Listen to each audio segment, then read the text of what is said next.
নমস্কার বন্ধুরা, education culture YouTube চ্যানেলে তোমাদের স্বাগতম। তো দেখো, আমি তোমাদের যেমন বলেছিলাম যে রবিবার কিন্তু আমি তোমাদের ক্লাস দেব, সেরকমই কিন্তু একটা ক্লাস নিয়ে চলে এসেছি। তো এই ক্লাসটা তোমাদের প্রত্যেকের জন্য খুব ইম্পর্টেন্ট। কেন ইম্পর্টেন্ট বলছি? কারণ তোমরা এই পার্টটা পড়লেই আরও কিন্তু ডেপথ অ্যান্ড ডিটেলসে বুঝতে পারবে। তো দেখো, আজকে আমি তোমাদের ফার্স্ট ক্লাস করাচ্ছি কোন সাবজেক্টের? FEEE সাবজেক্টের। তো সবার প্রথমে আমাকে জানতে হবে যে এই যে FEEE যে সাবজেক্টটা, তার FEEEর ফুল ফর্ম কি। তো এর ফুল ফর্ম হচ্ছে ফান্ডামেন্টালস, ঠিক আছে। এর ফুল ফর্ম হচ্ছে fundamentals of electrical and electronics engineering. অর্থাৎ FEEর পুরো ফর্ম হচ্ছে ফান্ডামেন্টালস, বলে মৌলিক, ফান্ডামেন্টালস অফ ইলেকট্রিক্যাল, বৈদ্যুতিক অ্যান্ড ইলেকট্রনিক্স ইঞ্জিনিয়ারিং। ওকে, তো যাই হোক, এবার আমরা একটু তোমাদেরকে সিলেবাসের সামান্যটুকু আজকে কথা বলবো। দেন তোমাদেরকে তো আস্তে আস্তে ক্লাসগুলো করালে আরও ডেপথে জানতে পারবে। যদিও এখানে একটু জায়গা শর্ট ছিল বলে কিন্তু আমি পুরোটা লিখতে পারিনি। তোমাদের কিন্তু ইউনিট 1-এ 4টে সাব টপিক আছে। ইউনিট 1টাকে যদি তোমরা একটা মেন টপিক হিসেবে দেখো, তাহলে তার আন্ডারে কিন্তু 4টে সাব টপিক আছে। তো এখানে প্রথম দুটোই লিখেছি, তো সেটা আগে একটু বলে নিই। তো সবার প্রথমে তোমরা কিন্তু অনেকেই দেখেছি যে সিলেবাস ফলো করতে চাও না। সেটা কী জন্য সেই ব্যাপারে আমি তো ডিটেলস বলতে পারবো না, বাট আমি তোমাদের জাস্ট একটু ওই জন্য সিলেবাসটা লিখে দেওয়ার চেষ্টা করি, যাতে ভিডিওগুলো দেখলে তোমাদের মনে থাকে যে কোন কোন পার্টটা আমাদের রয়েছে। এবং আমি অলরেডি তোমাদেরকে বলেছি যে যারা টিচাররা রয়েছেন তারা মেনলি 80-20 যে প্রিন্সিপাল তা সেটা ফলো করেন। অর্থাৎ 80% তোমাদের প্রশ্ন আসে যেটা তোমাদের মোস্ট ইম্পর্টেন্ট জায়গা, আর 20% প্রশ্ন আসে বাকি পুরো 80% সিলেবাস থেকে। তো তাই সেই হিসেবে তোমাদেরকে কিন্তু জানতে হবে কোন পার্টটা ইম্পর্টেন্ট। যেটা ইম্পর্টেন্ট সেটা আমি কিন্তু স্টার মার্কসও তোমাদের করে দেব। তো যাই হোক, আজকে আমি তোমাদের শুরু করি। তো দেখো, সবার প্রথমে বলা হয়েছে ওভারভিউ অফ ইলেকট্রিক্যাল কম্পোনেন্টস। এটা হচ্ছে ইউনিট 1-এর আন্ডারে পড়ছে। তো এর আন্ডারে দেখো আমি দুটো পার্ট লিখেছি। একটা হচ্ছে 1.1, তার আন্ডারে হচ্ছে concept of passive components, resistors, capacitors and inductor. তো আমাদের এখানে এদের কনসেপ্ট সম্বন্ধে জানতে হবে। তো ইনডেপথ নলেজের কথা কিন্তু এখানে বলেনি, বাট আমি তোমাদিকে তোমরা যদি বলো তাহলে এই রেজিস্টার নিয়েই প্রায় কিন্তু 5টার মতো ক্লাস হতে পারে। কারণ এখানে প্রচুর নিউমেরিক্যাল ডিটেলস রয়েছে, সেগুলো যদি তোমরা বলো তাহলে ক্লাস হতে পারে। বাট তোমরা যদি বলো অ্যাজ এ এক্সাম রিলেটেড পড়া করব, তাহলে কিন্তু এই লেকচারটাই খুব যথেষ্ট। তাহলে নেক্সট আমরা কি পড়ব? 1.2 এর আন্ডারে আমরা পড়ব different types of signal wave forms, DC or AC, voltage, current, periodic or non periodic.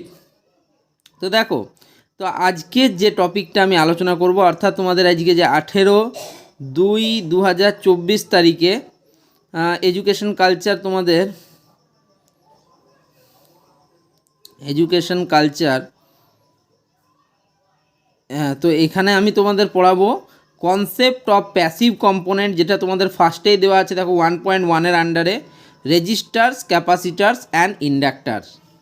তো যাই হোক, খুব কষ্ট করে কিন্তু তোমাদের এই তথ্যগুলো জোগাড় করতে হয়, নোটস বানাতে হয়, প্রিপারেশন করতে হয়।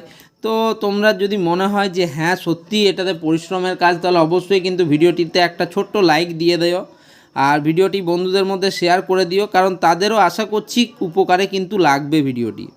আর চ্যানেলটাকে তোমরা সাবস্ক্রাইব করে নিও।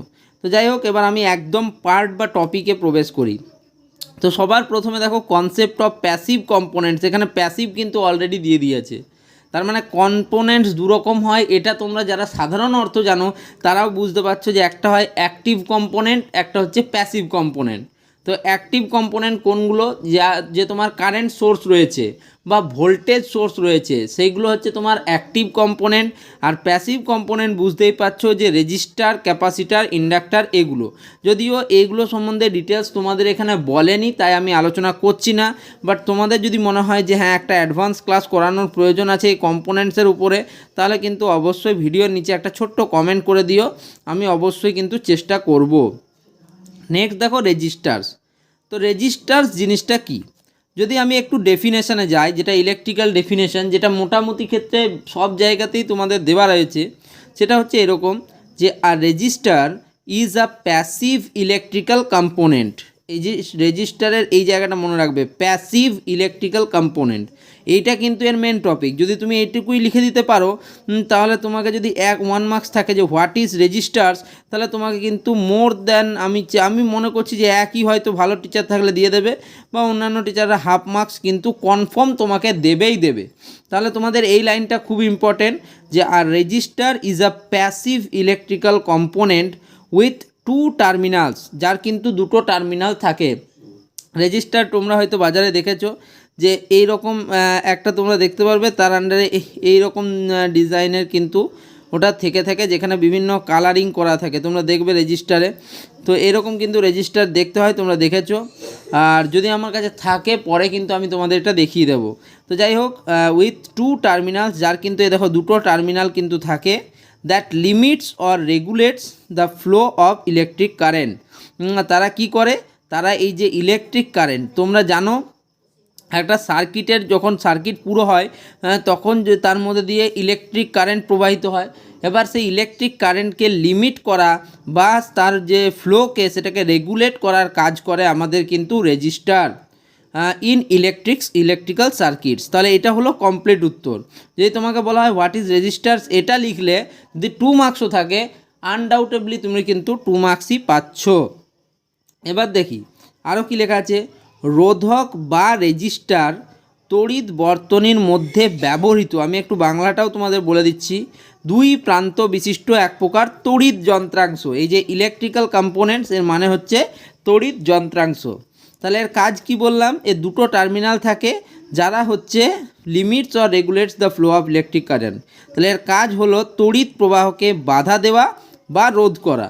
এখানে লিমিটস মানে হচ্ছে লিমিট মানে হচ্ছে বাধা দেওয়া, আর রেগুলেটস মানে হচ্ছে রোধ করা। ওকে, এবারে এই যে রেজিস্টার, তার এই যে বাধা দেওয়ার ধর্ম, অর্থাৎ ইলেকট্রিক কারেন্টকে যে এটা বাধা দিচ্ছে, সেই ধর্মকে বলা হয় রেজিস্ট্যান্স। তো একটু পড়ে নিই, তাহলে কি বলছি, resistance it may be defined as the property of A substance. Property of A substance মানে কোনো পদার্থের মধ্যবর্তী ধর্ম, এটা কিন্তু একটা, ডিউ টু হুইচ, যার জন্যে, ইট অপোজেস, এটা কি করে, অপোজ করে, মানে কি হয়, বিপরীতধর্মী বল প্রয়োগ করে, অর রেস্ট্রিক্টস, বাধা দেয়, দ্য ফ্লো অফ ইলেকট্রিসিটি, তাহলে তড়িতের যে পরিবহন সেটাকে কিন্তু বাধা দিচ্ছে বা তোমার কি করছে, রোধ করছে, এটাও বলতে পারো। Such that electrons through it. Electricity মানে কি, ইলেকট্রিসিটি মানে তোমরা যদি সাধারণ অর্থে বলো তো ফ্লো অফ ইলেকট্রন, এটাকেই তোমরা ইলেকট্রিসিটি বলে থাকো। ওকে, নেক্সট দেখো কি বলছে, তাহলে এটা কি বুঝলে যে এ রেজিস্ট্যান্স হলো কোনো পদার্থের এমন একটা ধর্ম যার জন্য সেটি তার মধ্যে দিয়ে তড়িৎ প্রবাহকে কিন্তু বাধা দেয়, যেতে তড়িৎ প্রবাহকে বাধা দেয়। তোমরা জানোই যে মেটালস, আমাদের যে মেটালস রয়েছে বা ধাতু যেগুলো রয়েছে as a class, acids and salt solution are good conductor of electricity. তোমরা জানো অ্যাসিড সলিউশন যেগুলো আমাদের কাছে থাকে, সল্ট যেমন NaCl, sodium chloride, hydrochloric acid যেটা রয়েছে আমাদের অ্যাসিডের মধ্যে, মেটালসের মধ্যে আমাদের কপার, অ্যালুমিনিয়াম, এগুলো গুড কন্ডাক্টর অফ ইলেকট্রিসিটি, তোমরা প্রত্যেকেই জানো। তাই আমাদের যত ট্রান্সমিশন লাইন, ইলেকট্রিসিটির যত সমস্ত কাজ আছে তা অ্যালুমিনিয়াম দিয়ে বেশিরভাগ ক্ষেত্রে বা কপার দিয়ে কিন্তু করা হয়। তার মধ্যে আবার রূপো হচ্ছে তোমাদের সিলভার, সেটাও একটা গুড কন্ডাক্টর অফ ইলেকট্রিসিটি। তো এগুলো সম্বন্ধে তোমরা জানো। ওকে, দি ইউনিট অফ রেজিস্ট্যান্স, এই যে রেজিস্টারের যে ধর্ম রেজিস্ট্যান্স, তার ইউনিট হচ্ছে কিন্তু ওহম। এবার আমি একটু বলে দিই, দেখো তোমরা অনেকেই রেজিস্টারের সাইনটা এই রকম দিয়ে থাকো, আশা করছি তোমরা এরকমই রেজিস্টারের সাইন দিয়ে থাকো এবং উপরে আর লেখো, ঠিক আছে, এটাই তোমরা দাও। এটা হচ্ছে স্ট্যান্ডার্ড নোটিফিকেশান যদি আমাকে বলো। তা ধরো এখানে কোনো একটা সোর্স অফ ইলেকট্রিসিটি রয়েছে, যেটাকে আমি বলতে পারি ভোল্টেজ সোর্স রয়েছে, ধরো 5 ভোল্টের ব্যাটারি রয়েছে, এখানে আমার একটা কিন্তু লাইট রয়েছে, ঠিক আছে। এবার এই সার্কিটটা কমপ্লিট রয়েছে। ওকে, তাহলে এর যদি 5 ভোল্ট হয়, এই রেজিস্ট্যান্সের ভ্যালু যদি 2 ওহম হয়, তাহলে অ্যাকর্ডিং টু ওহমস ল আমরা কি জানি, V = I × R। তাহলে এর মধ্যে দিয়ে কত কারেন্ট ফ্লো করছে সেটা আমরা জানতে পারবো। মানে অর্থাৎ আই আমি যদি বলি তাহলে আই এখান থেকে কি পেয়ে গেলাম V/R। তাহলে ভি হচ্ছে 5 ওহম, ভি হচ্ছে 5 ভোল্ট, রেজিস্ট্যান্স হচ্ছে 2 ওহম, মানে কারেন্ট হচ্ছে 2.5 অ্যাম্পিয়ার কিন্তু কারেন্ট এখান দিয়ে প্রবাহিত হচ্ছে। যদিও এই যে রেজিস্ট্যান্সের ভ্যালু 2 ওহম, এটা অনেক বড় ভ্যালু, এই ভ্যালুটা অনেক কম হয়, অনেক সময় কিন্তু মিলি ওহম পর্যন্ত হয়। তার জন্য কিন্তু এই ভ্যালুটাই কারেন্টের ভ্যালু 2.5 অ্যাম্পিয়ার, মানে অনেক কারেন্ট ফ্লো হওয়া। তো যাই হোক, যদি তোমাদের ধরো একদম সোজা সার্কিটের আমি একটা কিন্তু উদাহরণ দিয়ে দিলাম, আর এই যে 2 এর পর আমি ওহম লিখলাম, এটাই হচ্ছে ইউনিট অফ রেজিস্ট্যান্স। এবার হচ্ছে লজ অফ রেজিস্ট্যান্স। এই যে রেজিস্ট্যান্স আছে এর কি কি ধর্ম রয়েছে সেটা আমাদের একটু জেনে নিই আমরা। দেখো এটার তোমাদের বলা রয়েছে যে তোমাদের কনসেপ্ট দেওয়ার জন্যই কিন্তু আমি এগুলো বলছি। এগুলো কিন্তু প্রত্যেকটা পয়েন্ট ইম্পর্টেন্ট, তুমি যেখানেই যাও যে কোনো পরীক্ষার ক্ষেত্রে এগুলো কিন্তু ইম্পর্টেন্ট, তোমাদের জানতেই হবে। তো কি বলছে, the resistance R offered by a conductor depends on the following factor. তো রেজিস্ট্যান্স আর কন্ডাক্টরের কিছু ফ্যাক্টরের উপর ডিপেন্ড করে, চলো সেগুলো একটু দেখে নিই। তো সবার প্রথমেই আমি বলবো 1, যদি প্রথমে বলি it varies directly as its length. তো লেন্থের সাথে কিন্তু এটা একটা প্রপোর্শনাল সম্পর্ক দেখাচ্ছে কে রেজিস্ট্যান্স। নেক্সট হচ্ছে 2 নম্বরে দেখো it varies inversely as the cross section A of the conductor. অর্থাৎ এই কন্ডাক্টরের যে ক্রস সেকশন এ তার সাথে কিন্তু ইনভার্সলি প্রপোর্শনাল। 3 নম্বরে কী হচ্ছে দেখো it depends on the nature of the material. তো আমি কি বললাম যে কিছু ম্যাটেরিয়াল আছে যেমন মেটাল, অ্যাসিড, সল্টস, এগুলো হচ্ছে গুড কন্ডাক্টর অফ ইলেকট্রিসিটি, তাদের ক্ষেত্রে অন্যরকম। আবার ধরো কাঁচ বা গ্লাস, মাইকা, এরকম কিছু আছে, সেগুলো কাগজ, এগুলোর মধ্যে দিয়ে কিন্তু তড়িৎ খুব ভালো পরিবাহিত হতে পারে না। 3 নম্বর হচ্ছে 4 নম্বর পয়েন্ট যদি বলি তাহলে it also depends on the temperature of the conductor. কন্ডাক্টরের টেম্পারেচারের উপরেও ডিপেন্ড করে। ওকে, আমি এগুলো তোমাদের কনসেপ্টের জন্য দিচ্ছি, বললাম ইনডেপথ নলেজের জন্য ভিডিওর নিচে কমেন্ট করতে পারো, অ্যাডভান্স ক্লাস আসবে। তো কী বলছে, neglecting the last factor for the time being we can say that, আমরা বলতে পারি এটা যে আর ইজ প্রপোর্শনাল টু L/A। তো এটা কোথা থেকে পেলাম, দেখো প্রথমটাতে আমি কি বলেছি, it varies directly as its length, তাহলে resistance R is proportional to আমি পেলাম L, এটাকে তোমরা 1 নম্বর সমীকরণ দাও। দ্বিতীয় হচ্ছে it varies inversely as the cross section A of the conductor, তাহলে R is proportional two 1/A হয় যখন ইনভার্স হয়, তাহলে এটাকে 2 নম্বর দাও। তাহলে এবারে 1 আর 2 থেকে আমরা কি পাচ্ছি, তাহলে 1 আর 2 থেকে আমরা পেলাম দেখো R is proportional to L into 1/A, বা লিখতে পারি আর ইজ প্রপোর্শনাল টু L/A। তোমরা অনেকেই বলবে এটা কোথা থেকে পেলাম। তো দেখো এটা হচ্ছে তোমার ধরো তোমার পরিবাহীটা, ঠিক আছে, এর যদি তোমার লেন্থ বাড়াও, ঠিক আছে, যদি তুমি এর লেন্থ বাড়িয়ে দিলে, অনেকটা লেন্থ বাড়িয়ে দিলে, তাহলে কি হবে, লেন্থ বাড়িয়ে দিলে তোমার হচ্ছে ইলেকট্রনে যাওয়ার জন্য অনেকটা রাস্তা থাকবে, অনেকটা পথ থাকবে। এইখানে ইলেকট্রনে যাওয়ার জন্য যদি 3 মিটার ছিল, আমি যখন এটাকে বাড়িয়ে দিলাম, লেন্থটা 6 মিটার করে দিলাম, তখন বেশি পথ ট্রাভেল করতে হচ্ছে, তার মানে কিন্তু এখানে বাধা বেশি হচ্ছে, তাই এর সাথে প্রপোর্শনাল সম্পর্ক। আবার ধরো আমি ক্রস সেকশন বাড়িয়ে দিলাম, ঠিক আছে, তাহলে কি হলো, তোমার লেন্থ একই রেখে যদি ক্রস সেকশন বাড়িয়ে দিই, অনেকটা বেশি জায়গা পেয়ে গেল, ঠিক আছে, ক্রস সেকশন বাড়ানোর জন্য, আর অনেক বেশি জায়গা পেলো, তার মানে কি হলো, তোমার এর সাথে রেজিস্ট্যান্স ইনভার্সলি প্রপোর্শনাল হয়ে গেল। ওকে, মানে রেজিস্ট্যান্স কি হবে তোমার, যদি এরিয়া আমি বাড়াই তাহলে রেজিস্ট্যান্স কমবে, আর যদি আমি এরিয়া কমাই তাহলে কিন্তু রেজিস্ট্যান্স বাড়বে, বেশি ধাক্কাধাক্কি হবে। তো ওটার থেকে আমি বলছি দেখো, ইফ যদি L ইকুয়ালস টু 1 মিটার হয়, মানে লেন্থ যদি আমি 1 মিটার ধরি, and area equals to 1 metre square ধরি, তাহলে আমি বলতে পারি আর ইকুয়ালস টু রো। তাহলে রো জিনিসটা কি সেটাও তোমাদের মাথায় আসবে। তো রো জিনিসটা হচ্ছে রেজিস্টিভিটি। ওকে, তো এর সম্বন্ধে কিন্তু তোমাদের সিলেবাসে নেই, তাই আমি আলোচনা করছি না, বাট তোমরা একটু জেনে রাখো।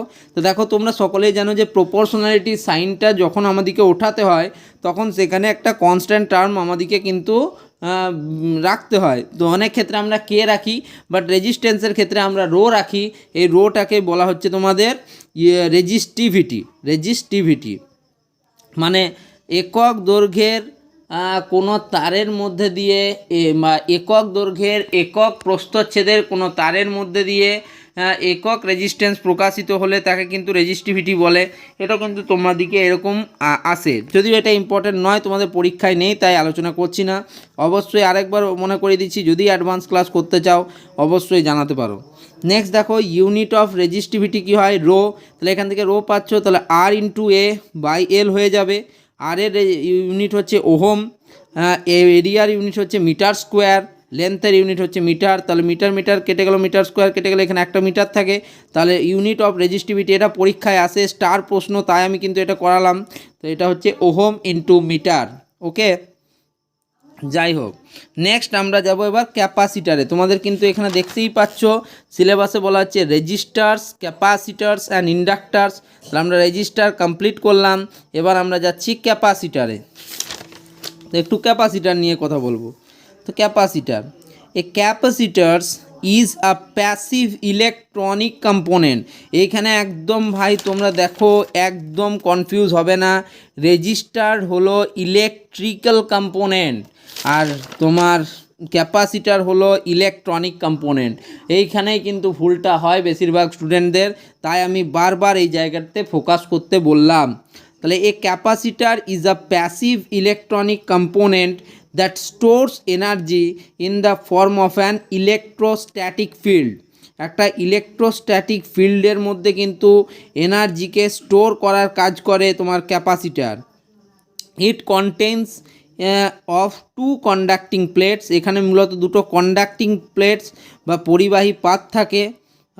Next, separated by an insulating material, এবং এদের মাঝে একটা অন্তরক পদার্থ থাকে। অন্তরক পদার্থ সম্বন্ধে আমি বললাম, যার মধ্যে দিয়ে খুব সহজে কিন্তু তড়িৎ প্রবাহিত হতে পারে না, যেমন হচ্ছে তোমার কাঁচ, মাইকা, তারপর কাগজ, পলিথিন, এগুলোর মধ্যে দিয়ে, এগুলো হচ্ছে তোমার অন্তরক পদার্থ। Okay, by an insulating material called the dielectric, এটাকে আমরা বলি ডাইইলেকট্রিক বলে থাকি।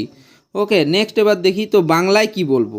তো বাংলায় হচ্ছে ধারক একটি বৈদ্যুতিক যন্ত্র, ঠিক আছে, যা বর্তনীতে বৈদ্যুতিক শক্তি ও বৈদ্যুতিক আধানের হিসেবে কাজ করে।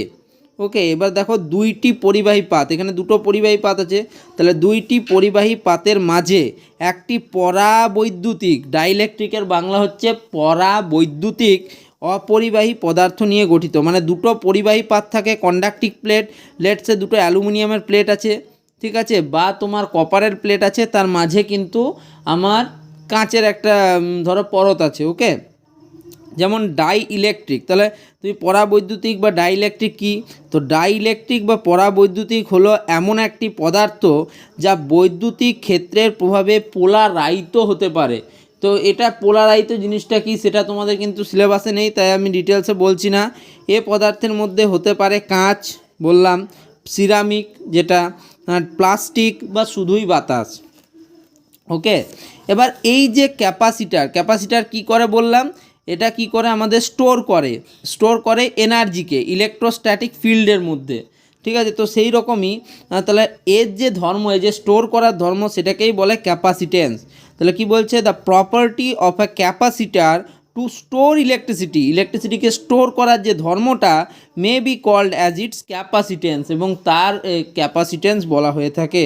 ধারকত্ব, এটা হচ্ছে ধারক, ক্যাপাসিটার মানে ধারক, আর ক্যাপাসিটারের যে ধর্ম সেটাকে বলা হয় ধারকত্ব। The amount of charge required to create a unit PD মানে পোটেন্সিয়াল ডিফারেন্স, তড়িৎ বিভব বিটুইন ইটস প্লেট। এবার একটু দেখি কি বলছে। সাপোজ ধরো, আমি একদম তোমাদের ডিটেলসে বোঝাবো। Suppose we give Q coulomb of charge, ধরো আমরা কিউ কুলাম কিন্তু চার্জ দেওয়া হলো to one of the two plates of capacitor. তো ক্যাপাসিটারের দুটো প্লেট আছে, তার আমাদের কি বলছি, আমরা যে কোনো একটা প্লেটে কিউ কুলাম কিন্তু চার্জ দিয়েছি। and if potential difference of V volts is stabilized between the two, then its capacitance is C equals to Q by V equals to charge by potential difference। ধরো এখানে আমার একটা voltage source আছে, তো তোমরা জানো current মানে কি, কারেন্ট মানে হচ্ছে amount of charge into time. তোমাদেরকে আমি কিন্তু এগুলো পড়িয়েছি, এগুলো ভুললে হবে না, যেহেতু তোমরা ইলেকট্রিক্যাল সাবজেক্ট পড়ছো, তোমাকে এগুলো জানতে হবে। তো I equals to Q into T, অর্থাৎ তড়িৎ সমান সমান আধান গণিত সময়। তাহলে দেখো তোমরা জানো কোনো ভোল্টেজ সোর্স আছে, ঠিক আছে, ভোল্টেজ সোর্স আছে মানে সেখানে অবশ্যই কিন্তু তারের কিছু রেজিস্ট্যান্স আছে, যেটাকে আমি বলছি আর, এবং অবশ্যই কিন্তু সেখানে কারেন্ট ফ্লো হবে। তাহলে V equals to I into R প্রত্যেকে জানো। তাহলে এখান থেকে তো আই আবারকে তুমি কি লিখতে পারো, আর ইন্টু কিউটি লিখতে পারো। তাহলে V equals to R into Q T, এটা তোমরা কিন্তু লিখতে পারো। তো সেই হিসেবেই এবার দেখো এইখানে যে ভোল্টেজ আছে, এইখানেও কিন্তু সেম ভোল্টেজ থাকতে পারে। ওকে, তো এখানে আমার কি হচ্ছে, চার্জ যাচ্ছে, এখানে তড়িৎ গেছে মানে এখানে যে কোনো একটা প্লেটে চার্জ হয়েছে, এবং এর মাঝে আমার কিন্তু একটা পোটেনশিয়াল ডিফারেন্স তৈরি হয়েছে। তো তার জন্যই আমরা বলতে পারি বা ধারকত্ব C equals to Q by V, এটা কিন্তু খুব ইম্পর্ট্যান্ট ফর্মুলা, এখানে ডবল স্টার দিয়ে দিচ্ছি, তোমরা এগুলো প্রত্যেকটা কিন্তু খাতায় লিখে নেবে। C equals to Q by V equals to charge by potential difference 1 farad. 1 farad তোমার capacitance equals to 1 coulomb per volt, এটা কিন্তু মোস্ট ইম্পর্টেন্ট ডবল স্টার। যেগুলো স্টার দিচ্ছি সেগুলো অবশ্যই কিন্তু খাতায় কোথাও নোট করে রাখবে।